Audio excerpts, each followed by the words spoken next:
Então, pessoal, a gente vai falar hoje aqui sobre um conceito de dominância de polos.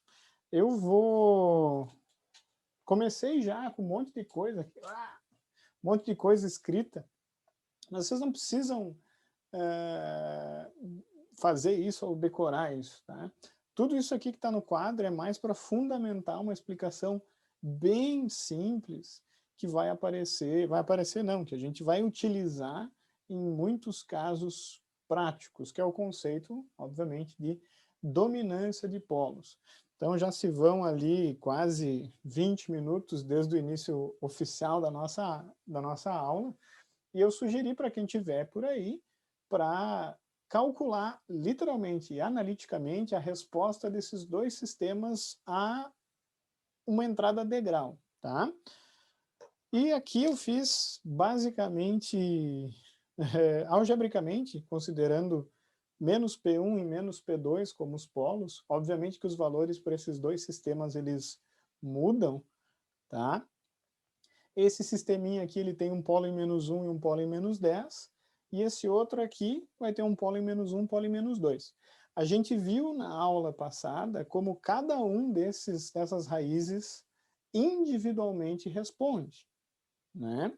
A gente viu que cada uma dessas raízes aqui, se são raízes reais, geram exponenciais monotônicas que têm uma certa duração na resposta. A duração está associada à constante de tempo, que por sua vez está associada à parte real do polo. Isso vale tanto para a raiz real quanto para a raiz complexa, hein, pessoal? Vocês se lembram que para a raiz real, a constante de tempo tal, né, basicamente é o inverso do recíproco da localização do polo. Por exemplo, o tal associado à raiz em -1, basicamente é 1 segundo. E a gente definiu como tempo de estabilização ou tempo de acomodação 4 vezes tal. Para as raízes reais, isso vai ser 4 vezes 1 sobre menos a parte real do polo. E para a raiz complexa também, porque a gente definiu o tempo de estabilização como 4 sobre xi ômega n, que se vocês lembrarem da aula passada, o produto xi ômega n é a própria parte real, sem o sinal, né, que fique claro. Né? Então, indiferente se a raiz é real ou complexa, o tempo de acomodação sempre vai estar associada, né, a 4 vezes o inverso, né, da parte real, pensando que ela já está no semiplano esquerdo, tá, pessoal? Lembrem-se que raízes no semiplano direito instabilizam o sistema. O fato é o seguinte, eu sei só de olhar a localização dos polos, qual é o tempo de estabilização associado a cada modo individualmente. Individual. Nesses sistemas aqui eu tenho 2, mas eu posso dizer que esse modo demora 4 segundos para estabilizar e esse aqui leva 4 décimos de segundo, porque eu sei qual é o tempo de estabilização de cada uma dessas exponenciais. Ao passo que eu sei também aqui que esse modo leva 4 segundos e esse aqui leva 2. Tá? O que eu quero trazer para vocês é uma outra coisa que vai além da constante de tempo, que é o peso que cada um desses modos, né, tanto -1, -10 para esse sistema, o -1 e o -2 para esse sistema, qual é o peso que eles têm na composição da resposta. Isso não tem a ver com duração, tem a ver com intensidade, com amplitude, tá? Para isso eu sugeri esse exercício para os meus alunos, que eu fiz aqui algebricamente, não vou fazer numericamente, tá? Já explico por que eu vou fazer isso utilizando o MATLAB, porque é muito mais fácil e é muito mais simples eu analisar para N casos, mas o que eu quero que vocês notem aqui, pessoal, é que cada uma dos pesos que multiplicam os modos da resposta está associado não somente ao ganho do sistema como um todo, que eu chamei de K aqui, tá? Mas também à localização das raízes, percebam? Né? Isso aqui, pessoal, né, muitas bibliografias falam que é o método de Heaviside, mas que eu posso obter também das frações parciais que a gente viu quando a gente desenvolveu as inversas aqui, que fique claro. Óbvio que para calcular A, B e C, eu vou ter que substituir os valores de S. Tá? Não vou fazer analiticamente, tá? A não ser para esses dois casos ali no MATLAB. Mas o que eu quero que vocês notem é o seguinte. Por exemplo, se a localização do polo for 1 aqui, né, eu vou ter K dividido por menos 1 mais, no caso do primeiro sistema, mais 10. Né? Tá? No caso desse sistema, vai ser menos 1 mais 2. Né? Na verdade, pessoal, isso eu acho super interessante. Eu posso pensar, né, e é uma conclusão interessante de se tirar, que o peso do coeficiente ele tem a ver com o produto das distâncias do polo para os polos vizinhos. Né? Pensa só, polos não, né, na verdade, modos. Eu vou colocar aqui em vermelho o modo de entrada, que é o 1 sobre S aqui. Né? Eu vou mostrar para vocês no MATLAB que para calcular, por exemplo, qual é o valor do A para esse sistema aqui, eu faço K dividido pelo produto entre a distância entre esses dois modos e esses dois modos aqui. Opa, esses dois e esses dois. Tá? Eu vou fazer K dividido por 10 vezes 1. Né? Que na verdade vai dar 10 dividido por 10 para esse carinha aqui. Para esse carinha aqui, eu vou fazer K, que é 2, dividido por 1 vezes 2. Isso para calcular o A. Para calcular o B, eu me boto, digamos assim, eu gosto de pensar assim, no lugar do coeficiente ali B, que no caso é o coeficiente do polo 1, né? Que vai multiplicar a exponencial n a menos P1. Tá?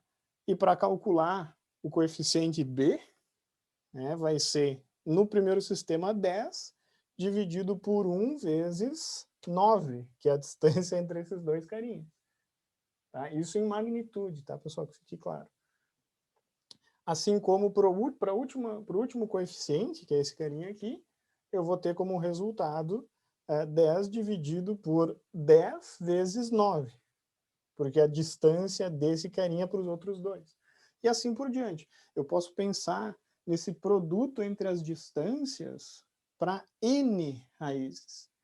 O que vocês têm que ver, né, tanto resolvendo numericamente quanto resolvendo algebricamente, é que quanto mais próximo, no caso, né, do modo da minha origem, melhor dizendo, né, quanto mais próximo da origem, maior vai ser o valor do coeficiente associado a esse modo. Por exemplo, para esse sisteminha aqui, eu vou encontrar um grande coeficiente ponderando e na menos t e um coeficiente pequeno, né, ponderando e na menos 10t. Tá? Ao passo que esse aqui, eu vou ter os coeficientes da mesma ordem de grandeza. Tá? Eu posso pensar nas distâncias ou eu posso pensar até na composição dos coeficientes. Né? Então, o que acontece? Quando eu tenho mais de uma raiz no meu sistema, tá? Cada raiz vai ter um tempo de duração associado nessa resposta. Isso fácil, né? Só que esse tempo de duração também está intimamente ligado à localização dessas raízes, que para sistemas com raízes reais, quanto mais distante da origem essa raiz estiver, né, menor também vai ser a ponderação na amplitude. Tá? Então, o que acontece? No primeiro exemplo, né, eu vou ter 3 sinais envolvidos. Eu vou ter A vezes U de t, eu vou ter o B, desculpa, vezes E na menos P1t, e eu vou ter um sistema cujo P2 aqui é 10 vezes maior do que o P1. Isso vai gerar uma resposta, ó, muito mais rápida. Mas mais do que isso, tá? Para esse sistema específico, esse valor do C é muito menor do que o valor do B. Isso tem a ver com a disposição das raízes, obviamente. Tá? Então, não bastasse o modo ser mais rápido, ele ainda assim tem uma amplitude muito pequena na composição dessa resposta. O que vai acontecer, pessoal? Esse sisteminha aqui, ó, o meu G1, ele vai ter uma certa dominância da raiz mais lenta. Tá? Ou seja, se eu olhar de longe esse sistema, tá? Eu basicamente não vou conseguir enxergar muito claramente esse modo mais rápido. Tá? Não só porque ele é muito mais rápido, mas porque ele também é muito menor. Tanto que se eu somar essa composição da resposta, esse sistema aqui ele vai parecer muito com o sistema de primeira ordem. Esse polo rápido aqui, ele vai ter pouco impacto na resposta do sistema. Eu não posso falar a mesma coisa desse polo aqui. Embora ele seja mais rápido, como ele está muito próximo da onde está esse polo aqui, que é o polo mais lento desse sistema, eu não posso dizer que esse sistema se assemelha muito a uma resposta de primeira ordem, porque eu vou ter uma mistureba braba das duas coisas. Tá? Então, o conceito da dominância, ela aparece na análise de sistemas quando uma raiz ela é muito mais lenta do que todas as outras raízes do meu sistema. Isso pode ser provado, como eu falei, matematicamente, inclusive. Tá? Mas eu quero que vocês entendam só a base. Né? Se vocês pensarem só no tempo de duração daquele modo, já é uma coisa que pode ser considerada, né? Porra, se tem um modo que leva 10 segundos para estabilizar e outro modo leva 0,1 segundo, o meu sistema ele vai ser dominado pelaquela raiz que é mais lenta. Porque o transitório do sistema, querendo ou não, vai durar 20 segundos. Eu falei 20 segundos, eu acho, não me lembro, mas enfim. E esse conceito é conhecido como dominância e muitos sistemas práticos têm isso. Por exemplo, um sistema eletromecânico tem a sua maior parte da dinâmica, né, na parte mecânica. De fato, a dinâmica mais lenta é da parte mecânica. Por quê? Porque os circuitos, normalmente, as dinâmicas elétricas são rápidas, os transitórios são rápidos. Né? Então, na verdade, é toda a inércia da massa girando, né, que vai, digamos assim, de certa maneira, dominar a resposta. Então, é um conceito muito comum. E muitas vezes eu vou utilizar isso na prática. O sistema ele pode ser de grau 5, mas se ele tem uma raiz dominante, muitas vezes eu posso aproximar esse comportamento do sistema a um sistema de grau muito menor e fazer todo o meu projeto do controlador, toda a análise baseado nessa aproximação, que obviamente vai ter diferenças, claro, tá? Mas isso vai facilitar sobremaneira a análise e o projeto do controlador. Por exemplo, esse carinha ele está no limite disso, tá? Mas eu posso dizer que o meu sistema G1 de S ele é aproximadamente equivalente a esse sisteminha aqui, ó. E vou provar isso para vocês no MATLAB. Por quê? Porque se eu calcular o coeficiente C, eu vou achar um coeficiente super pequeno, 0,09. O coeficiente B vai ser 10 vezes maior. Tá? Além disso, a constante de tempo associada a esse termo vai ser 10 vezes maior que essa constante. Então, esse termo vai ser um termo muito mais rápido e muito menor. Tá? Então, eu posso dizer que aproximadamente o sistema G1 se comporta como esse sisteminha aqui. Vocês têm que tomar cuidado, né? Porque se eu olho o ganho DC desse cara, ele é unitário.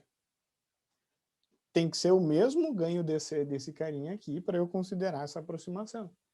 Por isso que esse carinha aqui tem 1 em cima e esse carinha aqui tem 10. Tá? Eu fiz essa compensação do ganho DC, não esqueçam disso. Tá? Agora, essa aproximação não vale para esse cara, porque não existe propriamente essa dominância. A diferença não é tão grande, ao ponto que eu posso o quê? Considerar que tá, é o mesmo sistema. Não. Tá? Nesse caso, eu não posso aproximar esse sistema por um sistema de ordem 1. Não posso. Porque eu vou estar cometendo um erro muitas vezes grave. Tá? Então, basicamente, esse é o conceito de dominância. E a dominância é bem simples. Tá? Então, ó, ela vai ser, a gente vai dizer que o limite para que aconteça essa dominância, para que eu possa aproximar, fazer essas aproximações, é uma constante de tempo 10 vezes maior. Tá? Então, vou escrever aqui o conceito de dominância bem rápido para vocês terem anotado aí. Eu já vou falar sobre os zeros hoje. Né? Então, quando que eu considero que uma raiz é dominante e, consequentemente, eu posso fazer uma aproximação de um sistema para um sistema de ordem menor? Tá? Quando a raiz tiver uma constante de tempo 10 vezes maior, no mínimo, então aqui é no mínimo 10 vezes maior do que todas as outras. Por exemplo, se eu tivesse mais um polo aqui, ó, esse sistema continua não tendo nenhuma dominância. Tudo bem, a dinâmica vai ser dada majoritariamente por esses dois polos? Sim. Tá? Mas eu não posso dizer que esse carinha tem uma certa dominância de primeira ordem. Tá? A gente vai dizer dominância de primeira ordem quando são raízes reais, que são as raízes mais lentas. Né? A raiz real é a raiz mais lenta, né? Lembra que um dominante, né? E a gente vai dizer que o sistema tem uma dominância de segunda ordem quando eu tenho uma raiz complexa que domina a resposta, ou seja, aquela raiz vai ter parte real, né, 10 vezes mais próxima da origem do que todas as outras. Lembrem-se que a constante de tempo eu até posso pensar nas raízes complexas, né, mas desde que eu lembre que a parte real, tá? Raízes dominantes são as raízes lentas, tá? Que fique claro. Né? A raiz mais lenta pode ou não ser dominante, vai depender se ela tem essa relação de 10 vezes em relação às outras raízes todas. Que fique bem claro. Vocês estão me ouvindo, pessoal? Sim, professor, estamos ouvindo. Ah, Alto e claro. O que eu vou fazer agora para vocês? Eu vou ir no MATLAB, tá? E vou provar, de fato, eu vou mostrar para vocês qual é a resposta, né, desse exercício, para esses dois casos. Vou plotar as respostas para vocês compararem quando eu posso ou não posso ter dominância. Vou falar sobre algumas dominâncias de segundo grau também, tá? E vou falar, inclusive, sobre o efeito dos zeros. Tudo no MATLAB. Por quê? Porque eu vou poder mostrar, de fato, os gráficos para vocês, sem precisar ficar desenhando que nem um condenado, tá bom? E estamos aqui no MATLAB, e isso pode ser realizado também, pessoal, no Octave, tá? Primeiro, se vocês estiverem no Octave, vocês têm que fazer o load do pacote simbólico, né? Eu só vou mostrar a resposta para vocês, né? Então, criei uma variável simbólica S e vou fazer aqui, ó, pretty, que é de bonito, e Laplace, que é a inversa de Laplace. E daí eu vou fazer para o primeiro sistema, né? Que é 10 dividido por S vezes S mais 1, S mais 10, né? Era isso? Tá? Então, o que acontece? Ó? Vocês percebam que o ganho do E na menos T é 10 nonos. Perfeito? Negativo, mas o ganho, enfim, né? A força dele, da amplitude dele é 10 nonos. Enquanto do segundo aqui, do E na menos 10T, é 1 nono só. Compreenderam? Então, o que que acontece? Esse termo, além de durar mais, né, ele tem uma amplitude muito maior que esse. Se eu for ver o outro exemplo, que é 2, S mais 1 e S mais 2, tá? Até ficou mais fácil. Um termo tem ganho 2, enquanto o outro vai ter o quê? Ganho 1. Tá? Então não é uma diferença tão grande quanto uma diferença de 10 vezes. É meio lógico isso, né? Eu estava falando para vocês que eu posso fazer as distâncias, né, para saber mais ou menos o ganho. Então pensa só nesse carinha aqui, ó. Se eu penso nas raízes na origem em menos 1 e menos 10. Se eu quero calcular o ganho desse carinha, um jeito bem interessante de fazer é fazer 10, que é o numerador aqui, dividido pela distância desse ponto até a origem, que é 1, né, vezes a distância desse ponto até 10, que é 9. Então, esse ganho aqui, esse ganho é 10 nonos. Né? É um jeito, não digo que gráfico de fazer, mas eu acho que é meio intuitivo de se fazer. Assim como o ganho desse carinha aqui, ó, do primeiro, que é o S mais 10, eu posso pensar em 10 dividido pela distância desse carinha até a origem, que é 10, vezes a distância desse carinha até 9, que é 9. Então vai ser 10 noventavos, que é um nono. Né? Também aqui, se vocês fizerem essa abordagem, vocês vão chegar na mesma conclusão, que para descobrir o coeficiente eu posso pensar, dado que eu estou naquela raiz, na divisão de produtos de distâncias. E já coloquei no plural porque isso pode ser levado, inclusive, se eu tenho zeros. Mas isso é papo para depois. O que eu quero mostrar aqui é a diferença entre a resposta ao degrau desses dois sistemas. E para fazer isso eu vou usar a função step. Ó, eu vou primeiro fazer step vou usar ZPK aqui, do primeiro, do sistema que não tem dominância, né? Que é, eu não tenho zeros, eu vou ter um polo em menos 2, um polo em menos 1. Peraí que faltou aqui o vetor. E eu tenho um ganho de 2. Então, se eu der o step, vai aparecer aí a resposta desse sisteminha aí, que é o sistema que tem um polo em menos 1 e um polo em menos 2. Eu vou dar um hold on aqui, ó, e vou plotar agora a resposta do sistema que tem dominância, que é o sistema que tem um polo em menos 1 e um polo em menos 10. Tá? Observe. Tá? E agora, por último... Polo na origem não precisa representar, né? Não, por quê? Por que eu não preciso colocar o polo na origem ali, pessoal? Porque o step ele vai me dar a resposta ao degrau. A função step trabalha com o sistema e não com o produto entre o degrau e o sistema, né? Então, não.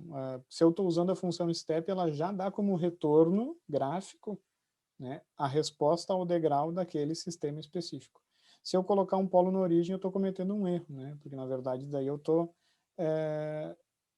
obtendo a resposta ao degrau de um sistema que daí teria esse polo na origem já, né? Que daí vai ter como resultado uma rampa na prática, né? Eu não estou fazendo analiticamente a inversa que nem eu fiz lá em cima, né? Quando eu faço analiticamente, eu tenho que levar em consideração que a saída é o produto entre xs e g de s, mas não no caso da função step, que ela já dá o resultado pronto do degrau, né? da resposta ao degrau. Para vocês notarem qual a semelhança desses dois sistemas com um sistema de primeira ordem, eu vou colocar ele aqui para vocês. Ó. Tá? Esse terceiro sistema que eu estou graficando é literalmente a resposta do sistema 1 sobre S mais 1. E daí vocês vão ver por si mesmos como o sistema vermelho, que é o sistema que tem um polo dominante em menos 1, se assemelha ao mesmo sistema de primeira ordem, né? 1 sobre S menos 1, 1 sobre S mais 1. Né? E como essa aproximação não pode ser levada para o sistema que tem raízes que têm tempo de estabilização muito próximos um do outro. Né? Olhem como o sistema aqui ele é mais lento, aqui ele é mais demorado agora no início, né? Ele dá uma derrapada e depois sobe. Tá? Então, essa diferença é uma diferença bastante grande, se a gente for avaliar, né? Principalmente se eu der um zoom, por exemplo, nessa resposta e só apresentar para vocês... Peraí, está aqui atrás a coisa. E só apresentar para vocês realmente até o tempo de estabilização. Agora deu. Né? Então, dá para ver que não posso aproximar. Agora, a resposta amarela da resposta vermelha, eu digo que na maioria dos casos pode. E um detalhe, hein, pessoal? Se por acaso a dominância é mais forte, por exemplo, desse quarto sistema que eu vou colocar, a resposta é ainda mais parecida, tanto que agora eu não consigo nem ver a diferença. Ó. Tá vendo que ficou praticamente em cima? Né? Ó. Deixa eu dar um zoom aqui para vocês verem que de fato tem diferença, mas é uma diferença que eu posso desconsiderar. Né? Roxo aqui, se eu não me engano, isso aqui parece roxo. Deixa eu dar um zoom. Esse é um sistema que tem uma dominância de 100 vezes, né, na verdade, uma diferença de 100 vezes entre a raiz lenta e a raiz mais rápida. Como eu expliquei para vocês, não importa a quantidade de raízes. Eu posso colocar, por exemplo, um sistema com uma raiz em menos 10, uma raiz em menos 20, uma raiz em menos 30, tá? Óbvio que agora eu vou ter que compensar o ganho DC. Para ter ganho DC unitário, eu tenho que fazer 1 vezes 30 vezes 20 vezes 10 aqui, para manter o ganho DC do sistema todos iguais, né? E se eu colocar essa resposta aí, de novo, ó. Calma aí, peraí, deixa eu dar um zoom aqui que tá no menos. Muito parecida, né? Não tanto, ó. Pode ver que é uma resposta um pouco mais lenta aqui no início. Mas também, né, eu botei o mínimo da dominância possível, menos 10, né? Também. Mas eu adicionei vários outros polos, né? Eu acrescentei menos 20 e menos 30. Então, esse é um sistema de ordem 4. Mas, mesmo assim, ele se assemelha bastante, ó, ao sistema com uma raiz só. Então, eu posso até aproximar se eu quiser. Mas lembrem-se que a regrinha é 10 vezes, tá, pessoal? Não esqueçam disso. A dominância pode acontecer para raiz complexa? Pode também. Então, eu vou dar um clear all aqui para mostrar para vocês. Close all também. O que eu vou fazer? Eu vou criar um sisteminha aqui, ó, com raiz complexa. Tá? Então, eu vou fazer, ó, step. Daí eu vou usar o ZPK também, de novo. E eu vou criar um sistema que não tem zeros, que fique claro, né? Eu não estou analisando zeros ainda, mas tem uma raiz complexa. Essa raiz está em menos 1 mais j. Até eu vou exagerar, vou colocar menos 1 mais j 10 aqui. E daí menos 1 menos 10j. Tá?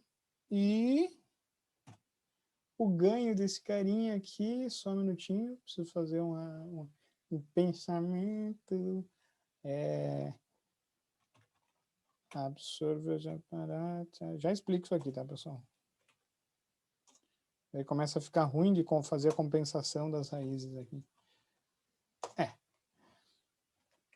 Então tá aí, ó, pessoal. Só para explicar para vocês, esse carinha aqui, até vou mostrar essa função para vocês entenderem o que eu fiz. Ó. Tá? Esse 101, basicamente, é esse último parâmetro do ZPK. Eu já devo ter explicado o ZPK para vocês, né? O K, na construção, não é o ganho DC. Né? O K é literalmente uma constante que ele multiplica. Se eu der até o help aqui, help ZPK, o doc dele mostra... Aqui, ó. Mais fácil, né? É mais fácil. Ó. Então, o K multiplica o produtório de zeros dividido pelo produtório aqui da localização dos polos. Né? Só para explicar para vocês. Então, quando eu coloquei a raiz complexa aqui no denominador, eu tive que compensar o ganho, e eu não posso esquecer, isso foi conteúdo da aula passada, que o ômega 0 ao quadrado, o ômega n, desculpa, ao quadrado, é o termo independente quando eu tenho uma raiz complexa, né? Pode ver o denominador aqui. O denominador é 101, por quê? Porque esse é o módulo ao quadrado. Isso aqui é a forma quadrática, ó, pessoal. Eu tenho S ao quadrado mais 2xi ômega ns mais ômega n ao quadrado. A gente viu na aula passada. Nesse caso, o xi ômega n é 1, no caso menos 1, né, por causa do mais aqui, né, e o ômega n ao quadrado é 101. Tá? O módulo dessa raiz, o ômega n, é raiz de 101. Tá? Para quem quiser saber. Mas, enfim, e onde é que está esse polo? Vou colocar PZMAP aqui para vocês verem. Tá? Essa raiz, ela está aqui, ó. Fica ruim de ver aqui, eu sei, né, pessoal? Está aqui, ó, menos 1, mais ou menos J10. Então, é uma raiz complexa que se eu colocar, ó, não sei se funciona esse comando aqui, né? Como funcionou. Se eu colocar em escala, percebam que a raiz ela está bem arregaçada, né? Olha como está arregaçada essa raiz, ó. Né? Esse ângulo aqui, que é o ângulo θ que a gente viu na aula passada, que eu até fiz uma edição supra-sumo do bagulho, é bem arregaçada, é uma raiz bem complexa e por isso que esse carinha tem um comportamento muito oscilatório. Qual o tempo de estabilização desse carinha aqui? O tempo de estabilização está associado à parte real. A parte real é menos 1, né? Então o tempo de estabilização é 4 sobre 1, 4 segundos. Tá? Qual que é o tempo de pico? O tempo de pico é π sobre 10, porque é π sobre o ômega d. Né? Então, com isso, eu posso facilmente traçar o gráfico da resposta. Então, vamos ver aqui. Só para vocês verem, né? Tempo de pico. Aqui ficou ruim de ver. Deixa eu dar um grid on. Né? Então, peraí. O pico aqui, e pode ver uma coisa grave aqui, não é grave, tá? Mas só para vocês compreenderem. Pode ver que ele não usou muitos pontos para plotar essa resposta. Percebam que eu tenho aqui, parece um gume de uma faca, porque ele usou 1, 2, 3 pontos para esse intervalo. Tem uma forma de eu fazer a função step trabalhar com a quantidade de pontos que eu quiser. Né? Como eu estou de boa aí, eu sou conhecido como Renan o Benevolente, né? Um jeito fácil de fazer isso é olhar quanto tempo o sistema estabilizou. A gente sabe quanto tempo o sistema demora para estabilizar.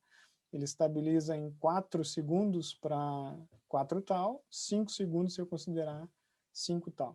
Então, simular até 6, que nem o MATLAB fez, tá ótimo, né?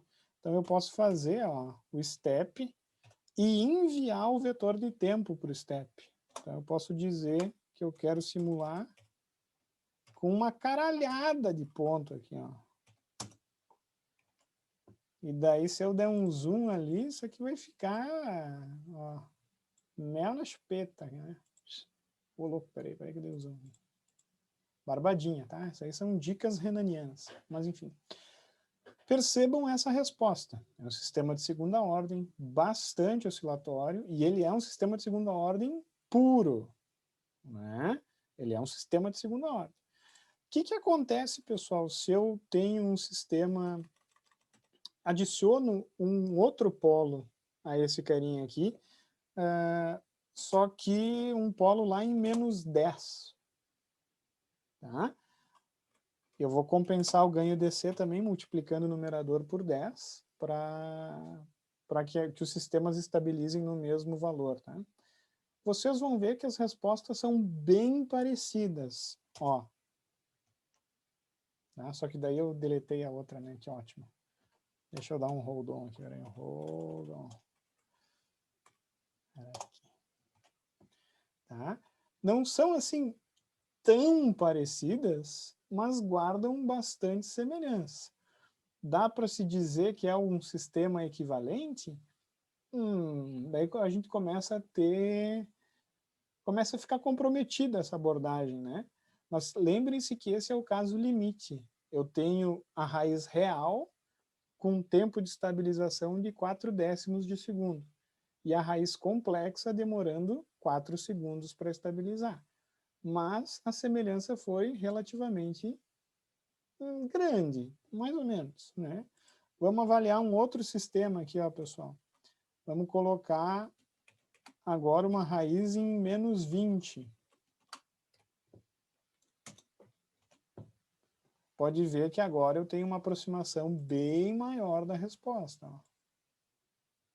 Deixa eu dar um zoom. Vou dar um zoom aqui no início, que é onde tem mais diferença de fato, né? Então percebam que essa primeira aqui foi o sistema... na verdade, essa aqui é o que tem um polo em menos 10 e um polo complexo, né? Aqui é o polo em menos 20 e a raiz complexa. E aqui é, de fato, o sistema só com raiz complexa. Então, o que eu quero mostrar para vocês, pessoal? Que, óbvio, dado a minha tolerância quanto a aproximações, eu posso dizer que o conceito de dominância vale também para as raízes, né, complexas, desde que a raiz complexa seja, no mínimo, e estou exagerando até, 10 vezes mais lenta que todas as outras raízes. Daí, antes que vocês me perguntem, né, se eu adicionar uma raiz que não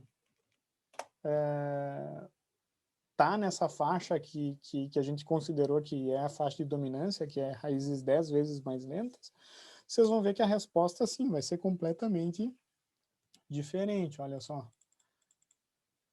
E percebam que é uma mistureba braba, é uma mistureba das duas raízes, ó, pessoal. Se eu pensar na raiz que estabiliza em 2 segundos, a raiz real que estabiliza em 2 segundos, ela... Opa! Estou me confundindo aqui com os botões. A raiz real que estabiliza, ela teria essa cara aqui, ó, né?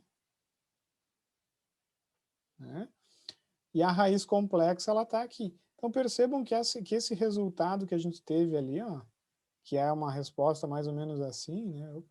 É uma mistureba das duas coisas, mas eu não posso dizer que ela se assemelha nem a uma, nem a outra.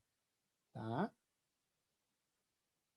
Beleza, pessoal? Vocês estão captando esse conceito de dominância? Sim, tá dando para entender a ideia, professor. É bem tranquilo, né, se for avaliar, né? A questão é a seguinte, tu vai considerar a dominância se existe uma raiz que é muitíssimo mais lenta que as outras. Ponto. Tá? Se as raízes tiverem tempos de estabilização parecidos, tu vai ter uma noção de como aquele carinha vai se comportar, claro. A raiz mais lenta, ela vai ter um peso maior na resposta? Vai. Tá? Por exemplo, no caso aqui, eu consigo ver uma oscilação bem evidente. Tá? Agora, deixa eu dar um clear all aqui, mostrar outro exemplo para vocês. Agora, se eu adiciono uma raiz lenta, por exemplo, menos 0,2, né? Esse é um sistema que tem uma raiz real em menos 0,2 e uma raiz complexa em menos 1, mais ou menos J10. Significa que a raiz real, ela domina a resposta, quase domina, digamos assim, né? Porque o tempo de estabilização dela é 5 vezes o tempo de estabilização da raiz complexa. Vocês vão ver que a característica de resposta é muito mais parecida com a resposta no sistema real do que com a resposta no sistema complexo, tá vendo? Opa, era para dar o step aqui. Ah, merda, não... Eu dei o clear, eu não dei o close. Vou repetir. Tá? Então percebam que o sistema oscila bastantinho no início, que é o tempo em que dura mais ou menos a resposta do modo complexo, mas depois ela tende, segundo aqui, ele devia simular até mais tempo. Ah, aqui eu não simulei mais tempo, né? Tá? E ele tende a se aproximar muito de um sistema com raízes, que seria um sistema com uma raiz real só. Tá? Ao passo que, se eu tenho uma raiz complexa que domina, eu vou ver mais oscilação na resposta, com certeza, né? Então, é o caso da outra raiz, né? Então, pode ver que a oscilação é muito mais evidente, porque a raiz complexa ela é a raiz mais lenta e, consequentemente, ela vai ter um impacto maior na resposta. Tá? O que vocês têm que entender é o seguinte, para um sistema que não tem zeros, as raízes mais próximas do eixo imaginário são as raízes que vão dominar a resposta, que elas vão ter, eu vou conseguir ver mais aquelas raízes do que as raízes mais rápidas. Tá? Em resumo, é isso que eu quero que vocês entendam. O que acontece quando eu tenho zeros na resposta, pessoal? O efeito do zero é, como o nome diz, zerar aquela componente de frequência. Então, vamos imaginar que eu tenho um exemplo, para começar, um exemplo simples, né? Deixa eu dar o close all. Aqui. E eu vou criar um sisteminha, né, que tenha duas raízes, uma raiz em -1 e uma raiz em -10. Tá? Só para você, só para ilustrar para vocês aqui, eu vou deixar... Espera aí que faltou alguma coisa aqui. O que faltou? Step invalid expression. Faltou um parênteses, né? Então tá. Então tá aí a resposta do sistema. Esse sistema é 10, é o mesmo sistema do quadro, né? É o sistema G1. Tá? E a gente viu que esse é um sistema que tem uma característica dominante de primeira ordem, com um tempo de estabilização de 4 segundos, mais ou menos. Show de bola. Agora eu vou colocar um zero para vocês verem o que vai acontecer, né? Então, primeiro zero que eu vou avaliar é um zero bem distante, ó, que está lá em -100. Eu vou compensar esse ganho DC para o sistema continuar com ganho DC unitário, né? Então, como o zero ele adiciona um termo no ganho DC, quando eu analiso, 100 no caso, eu já dividi o K ali do ZPK para que o ganho DC seja unitário e o sistema tenda para o mesmo valor. Tá? Se eu simular essa resposta aqui, deixa eu até copiar, eu vou dar um hold on para segurar aí. Se eu for ver lá a resposta, eu vou ver uma diferença sensível, mas quase nenhuma diferença, olha só. Né? Dá para ver que não é o mesmo sistema. Mas é muito difícil, acho que vocês concordam, né? O que isso significa? Significa que zeros no semiplano esquerdo muito rápidos, eles têm pouca influência na resposta ao degrau daquele sistema lá. Eles vão ter influência, pessoal, na resposta a outras entradas, tá? Mas a gente está estudando só a resposta ao degrau por enquanto. Agora, se esse zero ele vai se aproximando dos meus polos, por exemplo, agora eu coloquei esse zero em -20, tá? Eu vou começar a notar uma diferença um pouco maior na resposta, olha só. Tá? Mas mesmo assim, uma diferença pouquíssima diferença na minha opinião ainda, tá? O que vai acontecer? Se por acaso esse zero estiver localizado exatamente em cima de um polo, que é o caso aqui, o efeito desse polo na resposta vai ser totalmente anulado. Tá? Isso vale tanto para uma coincidência exata, que é essa coincidência, quanto uma localização muito próxima. Por exemplo, se eu botasse esse zero em 10.1 ou 9.9.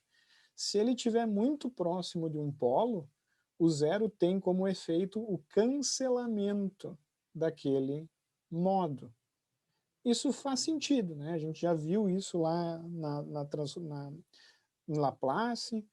Faz sentido também se eu pensar nas distâncias, só que daí as distâncias até o zero vai contar no numerador, né? Mas enfim, a gente vai ver isso um pouquinho mais tarde, também não quero poluir a mente de vocês com tanta informação.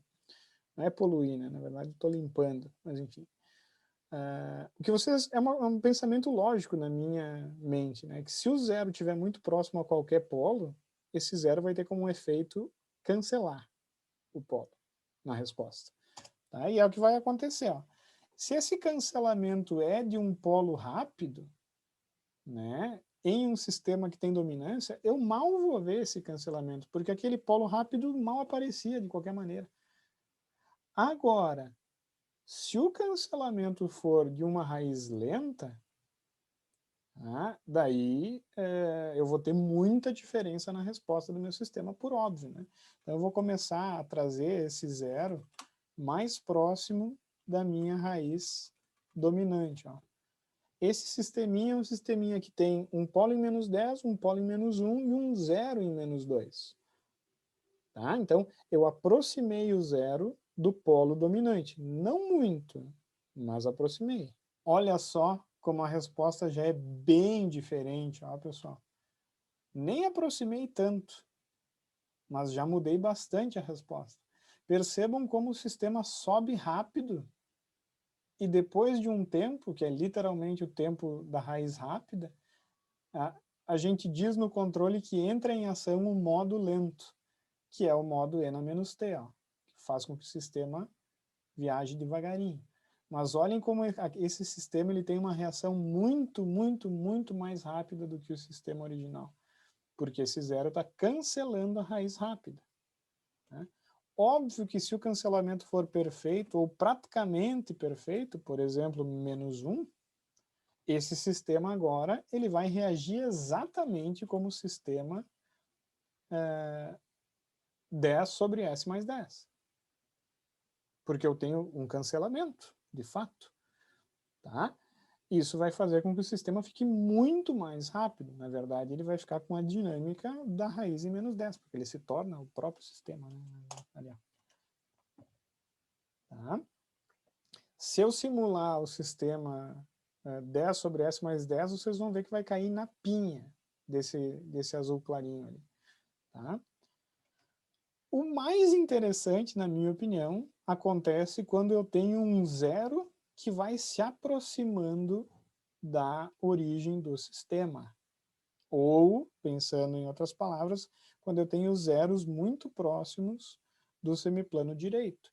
Por exemplo, se esse zero continua diminuindo e vai chegar lá em menos 0,5. Né?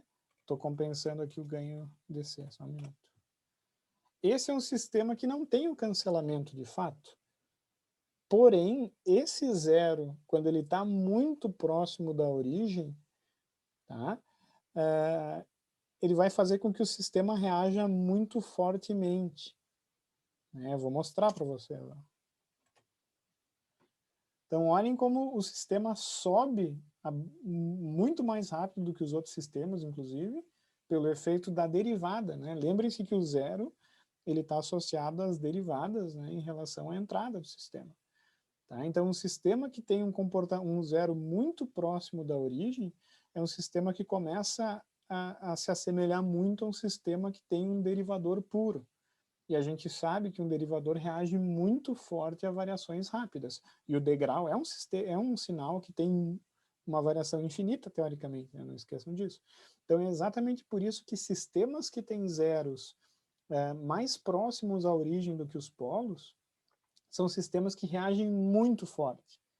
Tá? São sistemas que vão ter sobressinal, inevitavelmente. Só que não é um sobressinal causado por oscilação, pessoal. É um sobressinal causado por um efeito derivativo em relação à entrada, que vai ser tão maior quanto menor for o valor ali absoluto do zero no semiplano esquerdo. Tá? Por exemplo, ó, se eu diminuir ainda mais esse zero, ir para ele 0,2, eu vou ver que eu ainda tenho mais sobressinal, mais do que 100% de sobressinal, para vocês terem uma noção. Né? Então, e percebam que essa curva aqui, ó, ela se assemelha à dinâmica original do sistema, né? Só que com a adição dessa rápida ascensão na subida, no início, desculpa, da resposta, causado pelas derivadas. Tá bom? Faltou alguma coisa? Faltou. Se eu tenho zeros no semiplano direito, por exemplo, se eu tenho esse carinha aqui, ó, né? Percebam que agora eu botei o zero, é o mesmo sistema, só que ao invés do zero estar localizado em menos 0,2, ele está localizado em 0,2 positivo. Né? Olha o que vai acontecer ó, com o meu sistema. Ele tendeu para um ganho DC negativo. É meio, a gente até já viu isso, eu já falei sobre isso na aula sobre o ganho DC. Percebam que a dinâmica é igual. A única diferença é o valor final que o sistema vai tender. Tá? Então, sistemas aí que têm zeros no semiplano direito, eles são sistemas que estabilizam em ganhos negativos. Né? Mas a dinâmica quem dá é literalmente a localização das raízes, dos polos, no caso, né? Óbvio, em associação aos zeros, quando tem aquele cancelamento, né? Se eu tenho mais zeros também. Então, eu quero que vocês tenham só uma boa noção de como a localização das raízes ela interfere na resposta dos sistemas, tá, pessoal? Por quê? Porque a gente vai estar interessado em saber qual é a localização melhor para o sistema de controle ter um comportamento que eu desejo. Né? Eu vou dar um exemplo para vocês. Se eu quero que o sistema de controle tenha menos do que 10% de sobressinal, o que eu tenho que garantir na localização dos polos? Qual que é a variável, né? Variável não, né? Mas qual que é os parâmetros da localização dos polos que eu vou ter que me preocupar se eu quero que o sistema não tenha mais do que 10% de sobressinal? Vocês conseguem me responder essa pergunta? Ainda não está 100% claro, professor, mas Não pelo está que tu falou 100%. ali, mas pelo que tu falou ali, ah, eu tenho que monitorar os meus zeros, né, para não ter aquela variação, aquele sobressinal, eu imagino. Também, ó, o Lucas, na verdade, foi uma pergunta meio complicada no sentido que vocês, óbvio, estão pensando nos zeros, mas foi uma conclusão correta. Com certeza eu não posso ter zeros próximo da origem, né? Porque vocês viram que zeros próximos da origem vão gerar sobressinal, né? Um sobressinal até bastante elevado, né? Então, um primeiro ponto. O segundo ponto, eu não posso ter aquele sobressinal causado pelas raízes complexas. Então, eu tenho que posicionar os polos do meu sistema, tá? De tal maneira que o fator de amortecimento deles não seja maior do que um determinado valor. Né? Então, percebam como só a localização das raízes eu já consigo ter uma boa noção de como o sistema vai responder. Na verdade, a gente encarou cada tipo de raiz individual, mas eu posso levar essas conclusões para sistemas mais complexos? Posso. Tá? Um detalhe, pessoal. A gente terminou o nosso conteúdo com isso, só que realmente ficou um pouquinho vago quanto aos exercícios. Então, o que eu vou fazer? No nosso cronograma, a aula que vem, na quinta-feira, consta como explicações sobre a realização do T1. Eu gostaria de fazer uma aula de exercícios na aula que vem, e eu posto o T1 no final de semana para vocês desenvolverem. Né? Eu acho que é um pouquinho melhor para preparar vocês para os exercícios do T1. O que vocês acham? Acho uma boa, professor. Tá? Os exercícios vão dar uma ajuda. Então, o que eu vou fazer? A aula que vem vai ser aula síncrona, tá? A gente vai estar aqui, só que daí eu vou desenvolver algum exercício. Tá? 1, 2, 3 exercícios, para a gente realmente fundamentar esses conceitos que a gente viu de tempo de estabilização, tempo de pico das raízes complexas, dominância de polos, o efeito dos zeros. Tá? Então, a aula que vem eu vou propor alguns exercícios para a gente desenvolver juntos. Vai ser uma aula light, mas que vai preparar vocês para o nosso trabalho. Tá bom? Isso aí, então, pessoal. Boa sorte para todo mundo. Né? A gente se vê por aí. Bom descanso. Valeu, Valeu, boa professor. noite, Bom professor. descanso. Boa noite, professor. Até a próxima. Boa Boa noite noite. a todos.